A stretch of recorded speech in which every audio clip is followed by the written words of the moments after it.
Hello everyone, we are Epic Group and our topic is gun control. Next slide please.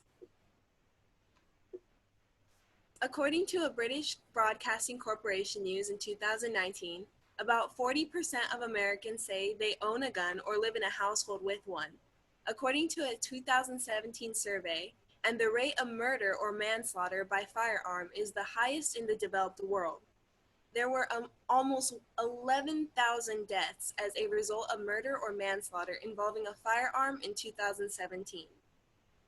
After researching more about gun violence, our group came to a consensus that what we seek in gun control is stricter laws on the use, sale, manufacture, and purchase of firearms.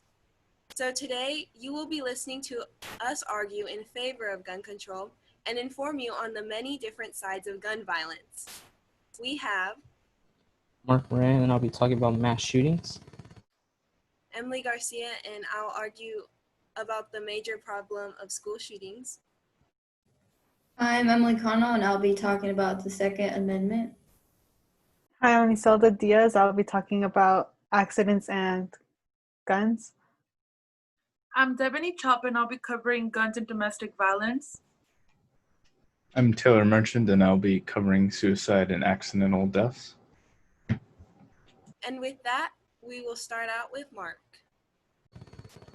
Thank you, Emily. Assault weapons and mass shootings. There have been 69 mass shootings between 1990 and 2017, and none with the assault weapons in the mix had a 62% higher death toll. This comes from a 2019 journal from Clarvis, Connor, and Hemingway. Stricter rules to all guns would most likely help mass shootings crisis happens to this country. These assault weapons should probably be held by professionals like the military and such, because we don't want regular civilians getting a hold of these. Those types of guns shouldn't be held by random civilians, like I just said, because some states have banned assault weapons, and those states see a smaller death toll. In fact, the states that have those guns legal have their death toll more than doubled. Then that's also according to Clarvis, Connor, and Hemingway at the same 2019 journal article. For example, that one school shooting that happened in Las Vegas during the Harvest Festival, a man in the 60s opened fire with an assault weapon and took many lives. And on the right, you could see a picture of that incident, and below that, you see some pictures of some assault weapons. Who does the shootings? It is unclear what causes shooters to do what they do. But poverty and mental health issues are some examples, as well as hatred. These could be reasons why people might be doing these shooters. That comes from a 2018 article from Lind and others. Shooters always have different reasons to commit these shootings, but the reasons haven't been evaluated, and it's probably difficult to find the reasons for the actions. Also from the 2018 article by Lind and others. Trump has stated that people with mental illnesses, people who play gruesome video games, have done these shootings, but they haven't really done most of the shootings. Only less than 1% of them are responsible for gun homicides in the U.S., and that comes from a 2019 website article from Woodward in Business Insider. Although Trump is somewhat right, they haven't been responsible for most of these shootings. People who show mental health problems should seek help. When it comes to poverty, we should donate. Who does the shootings? Continue. With all that added gun control to stop any type of mass shootings in the U.S., we can be way safer. These things shouldn't happen. Another reason mass shooters might be doing this is because of the possession of all these guns by some parents, some young adults, or just younger people could get a hold of these guns, and with anger or any of the things I mentioned earlier, can possibly shoot other people and take many lives. And below that, you'll see a picture of multiple mass shooters just the year 2019, which is way too much. Each of these people have killed more than 4 people. The odds and deaths of dying in a mass shooting. In America, you are most likely to die in gun violence than drowning, or to be more specifically, more like die in mass shooting than most natural disasters. This comes from the website article from Woodward in 2019 in Business Insider also. Scary to think about that it's more common to die in mass shooting than a tornado or earthquake. This shouldn't be a problem, but it is here in the US. Although mass shootings are pretty rare, it's extremely more common to be involved in mass shooting in the US than any other wealthy country that likes gun control. This also comes from Woodward 2019. Other wealthy countries have had strict gun control rules, or just the people there know what to do, but here in the US, a lot of people are filled with hatred and other such things that these shootings aren't really, taken seriously sometimes. If gun control was in place of the odds of dying in an assault will definitely go down, but one that will plummet is very bottom will be mass shootings.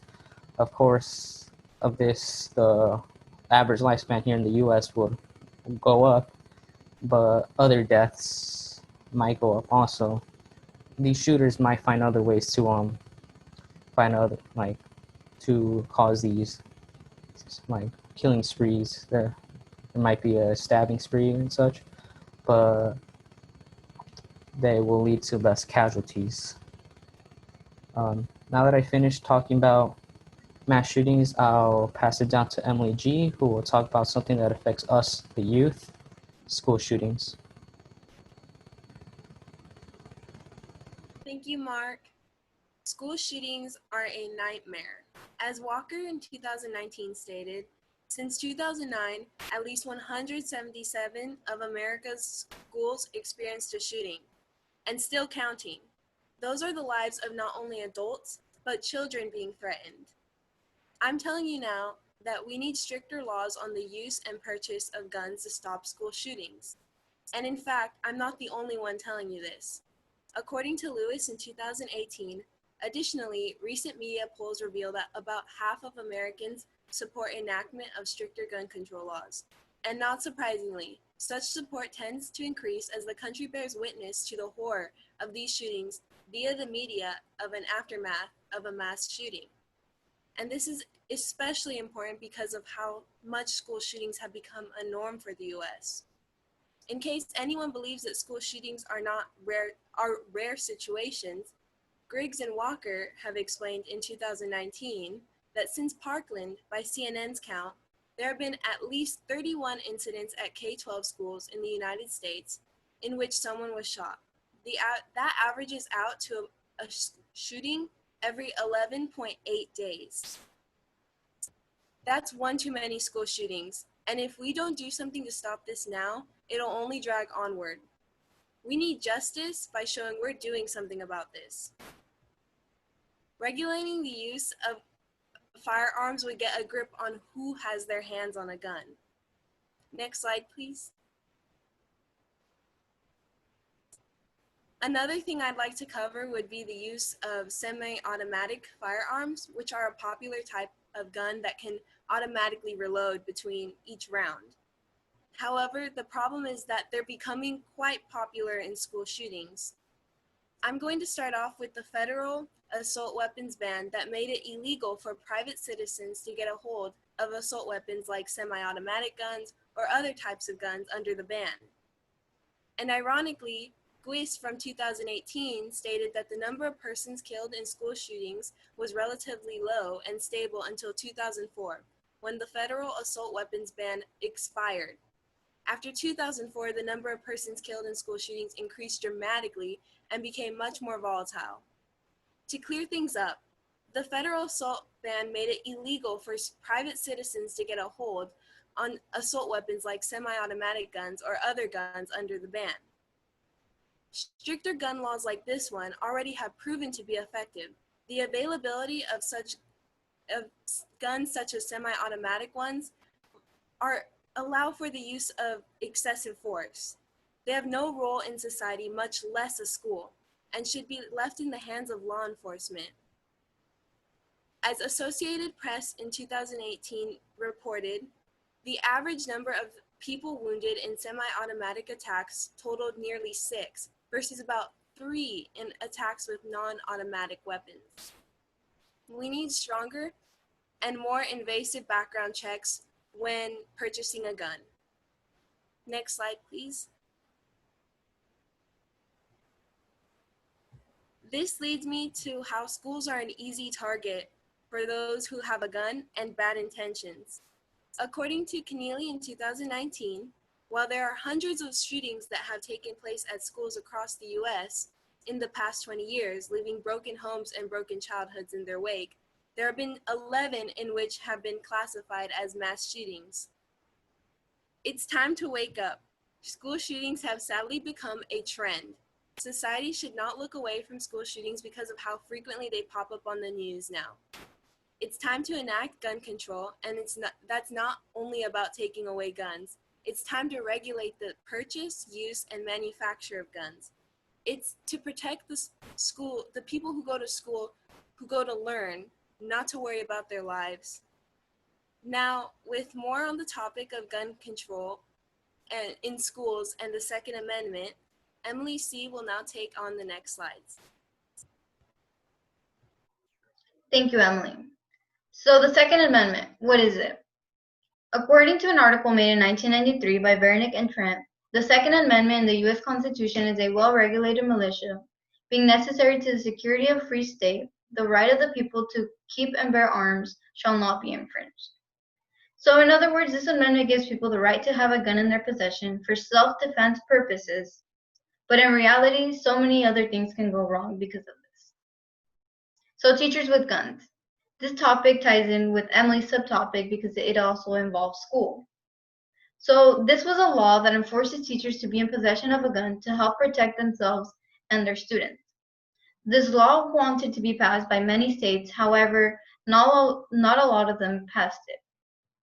According to Dwyer, about 12 states did approve/allow this, and some of them are Alabama, Alaska, Idaho, Illinois, Michigan, and Oregon. Drive-bys. So is it categorized as manslaughter or homicide? Although this can fall under many different categories, I will be leaning more towards how it falls under homicide. So in 2010, firearms were used in 68% of the 16,259 homicides, and this was mentioned by Fleeger and others in 2013. So 68% is a huge percentage of guns being used in these homicides. So although there are many different reasons why drive-bys do happen, the Second Amendment simply allows people to be in possession of guns, and this helps these terrible occurrences to happen as the years go by. So child gun deaths. According to the Children's Defense Fund, a child or a teen is killed with a gun every 2 hours and 34 minutes. So think about it. There is 24 hours in a day, meaning 9 children or teens die a day due to gun. So in this article also mentions how guns kill more children under 5 than law enforcement officers in the line of duty. So in 2017, 93 children under 5 were killed with guns. This compared with 42 law enforcement officers killed by guns in the line of duty. So although 93 might not seem like a very huge number, I believe gun control should be enforced because it will help reduce the chances of one of those child being a sibling or someone close to us. With that being said, although there are many different cases where drive-bys or child deaths, etc., happen by accidents, I will now pass the floor to Iselda, who will get more in detail with gun-related accidents. Thank you, Emily. So I will be talking about gun-related accidental casualties and deaths. So this is actually surprisingly happened more often than I actually thought myself. And according to a record in Gostin in 2014, there's an assertion that access to firearms makes people feel more safe, but in reality, it actually increases the probability of an accident and purposeful gunfire. So it's kind of like this weird idea that people are going to buy more firearms to protect themselves when really it just gives them a higher chance to cause an accident. And so my next point is some familial households might want access to firearms to protect their families from burglars or break-ins.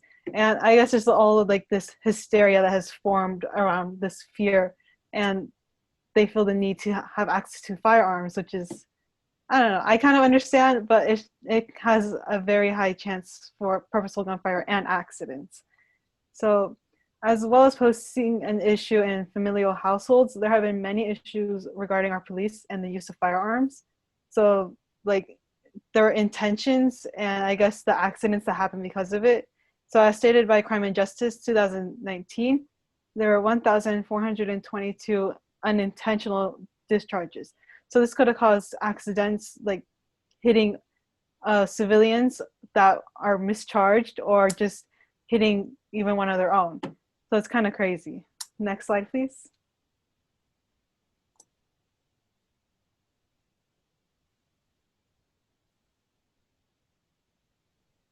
So statistics shown by Everytown 2020 show that in 2020 alone, there have been 167 unintentional shootings by children.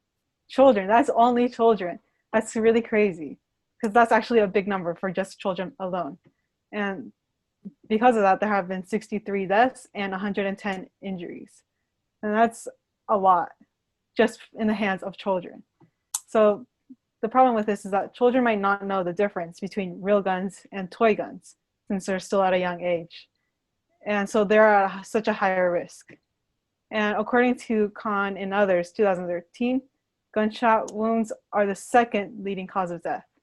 Also, Khan states that these gunshot wounds are more common in children. So there's like this common thing with children.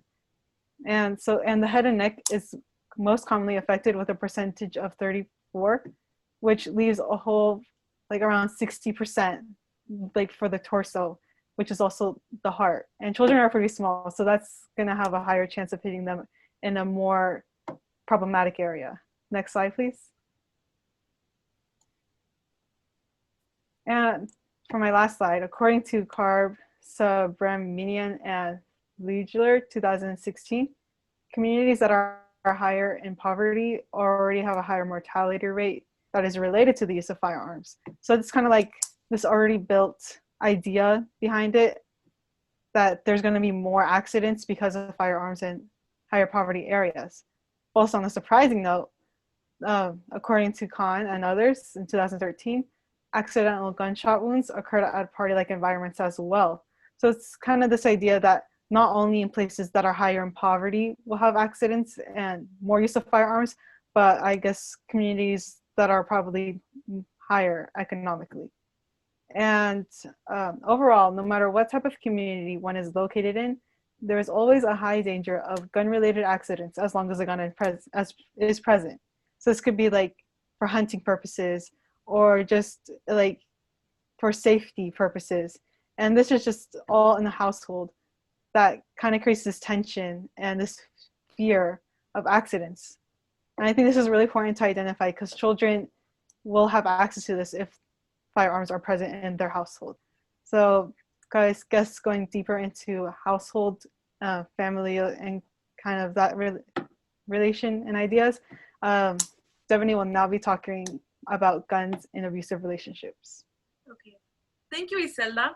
As mentioned, I will be covering threats a gun can establish within a home, also known as domestic violence.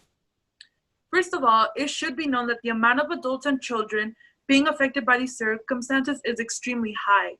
Victims experience threats, death, and in many cases, long-term physical and emotional issues. According to Arthur Webster in 2013, 76% of homicide victims and 85% of attempted gun homicide victims were either in contact, stalked, close, or in an intimate relationship with their abuser. This number is honestly way too high.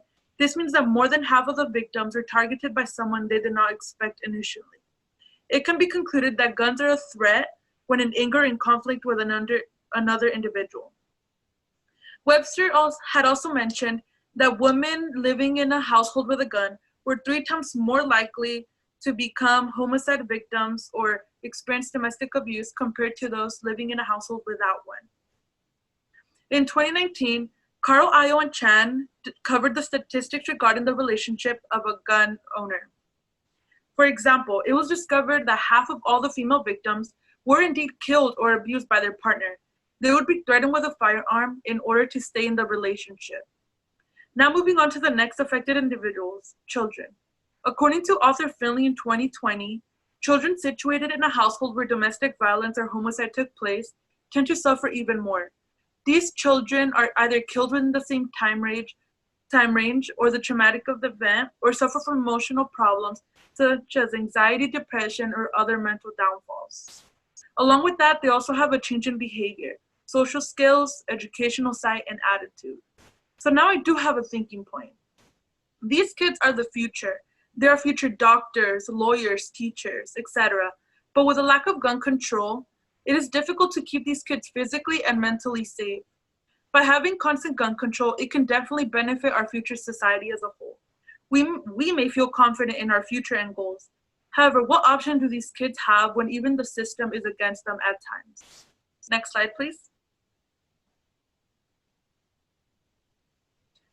Next, I will be arguing for the claim that domestic violence offenders should not be able to obtain a gun, whether it be by themselves or with the help of another individual. At the moment, it is so easy for an offender to get their hands on another gun, even after being known through conviction. One of the main counter-arguments is that offenders could be citizens and should still be eligible to bear arms as guaranteed by the Constitution. However, if this were the case, the victims would be put in danger once again. Imagine if that victim were a loved one. Do you think they would ever feel at peace knowing that their abuser could regain their weapon and power? How would you feel seeing individuals protesting for less gun control and justice for an offender, even after a loved one suffered from it? According to Finley in 2020, it was proven that 42% of domestic offenders who were let off without major punishment obtained another gun and threatened their victim, the victim's families, pets, and themselves all over again. Finley also made sure to mention a study focusing on the help for the offenders.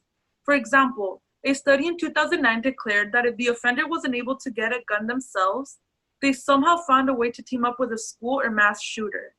This study also concluded that 57% of these shootings involved the killing or targeting of a family member, current or former intimate partner. Next slide, please. Okay. Now my last point will address the fact that humans aren't the only victims of abuse or gun violence. Domesticated animals and other pets are suffering as well because of it. If the abuser can hurt a human, they won't show an animal any mercy either. Imagine your own pet suffering and being mistreated, harmed, or even killed. Your companion that brings you joy and a sense of comfort being injured. What about service pets that are essential? What would happen if gun control fails to protect these creatures? In 1983, a study was launched and discovered that animal cruelty had occurred in 88% of the homes under investigation for child abuse. The majority of these homes actually had a gun within the house reported.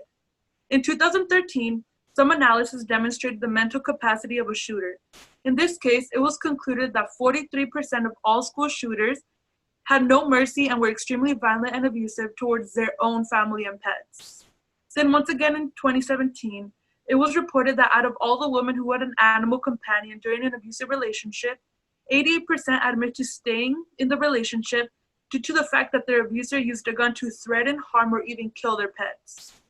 This was all according to author Finley, once again in 2020. All these innocent animals suffering as well is a reason we definitely need gun control. It can definitely help improve the way people experience life and happiness. Now let's just take all of this into account one last time. I have listed the different negative aspects of the lack of control in a home relationship and how it may negatively affect and leave a mark on an individual. Now that I have finished raising awareness on these occurrences, Taylor will continue contributing as to why gun control is needed in order to create a safer and better lifestyle. Thank you. Hello, I'm Taylor Merchant. I will now be talking about suicides by firearm, intentional or unintentional. Suicide rates are much higher than murder rates with a firearm, which is why I believe they should be included here. A firearm such as a gun is the cause of the majority of suicides. It provides a faster and more effective way of killing oneself with more guaranteed than other ways, which can make people less hesitant when considering suicide. Which, needless to say, is not a good thing in any sense of the word. Though people with intent of killing their own lives may be inclined to use another method, it's also possible may rethink their position, as most may find other methods less appealing, as they usually take less time, fall around general fear. Throwing yourself from a high place sounds fast, but when overlooking the edge, one's fear may kick in and to stop them, or other methods such as hanging, if not perfected, may be a big enough deterrent from that you might not only get hurt, but it might not even work, and you could end up worse off than you were before you tried to kill yourself. Now, limiting ability of firearms would seem as the most effective way of dealing with this problem and stopping people that may be feeling the call of void, per se. Yes, that would not prevent all cases, but if it has the possibility to stop the majority of cases, I dare say preventive measures such as gun control sound quite appealing, according to Harvard Public Health 2020. Accidental gun suicides. Now, onto a topic in the same realm as suicides, and is still on the same serious tone, that being accidental gun deaths. Being more accurate, accidental suicides, as previously said. Though one would assume shooting a gun to be a straightforward process when factors such as ricochet come into play, or really just incompetence, it's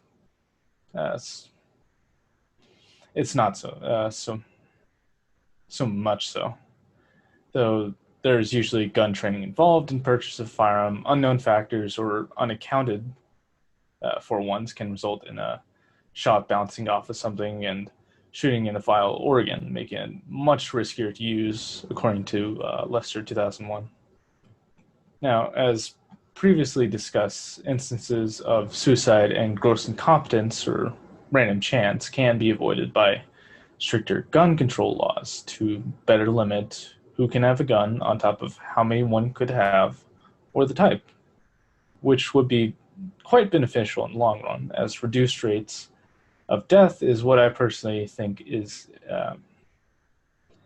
an issue that we would be able to agree on. Especially with factors like ricochet, making the benefits of guns diminished when one stray bullet can do the exact opposite of a gun's intended purpose, which has been stated to protect the user. Sugarman, 1994. While you consider that, I will now conclude our essay and try to tie it together what was discussed. We have now argued our reasons as to why the lack of gun control has resulted in a majority of societal problems and should be enforced. So in order of each of us, Mark has covered the problem of mass shootings and gun violence. Imogen argued the issue of school shooting and why stricter gun laws are needed. Third, Emily C. has delivered a breakdown and critique of the Second Amendment. Iselda argued about gun control due to gun-related accidents. Debony persuaded you on the problem of guns in domestic violent relationships. And finally, I talked about the major issue of gun-related suicide rates and accidental suicides. The whole purpose is we all hope you've gained knowledge on why stricter laws on the use, sale, and purchase and manufacture of guns is needed. Although gun control may not stop all these events from occurring, if we were to employ stricter laws on gun control, the problems we face wouldn't happen as commonly as they do now. If there's so much good to gain from stricter gun control, why hasn't it been implemented? This can be solved by using your power to vote in favor of these laws and put a stop to the violence. It may be a debate today, but you can be the change tomorrow. Conclude with impact. Gun control is needed to halt the many crimes that cause grief to this world. In this presentation, we aimed for you to become informed on this topic and ready to take action to put a stop to gun violence. Okay.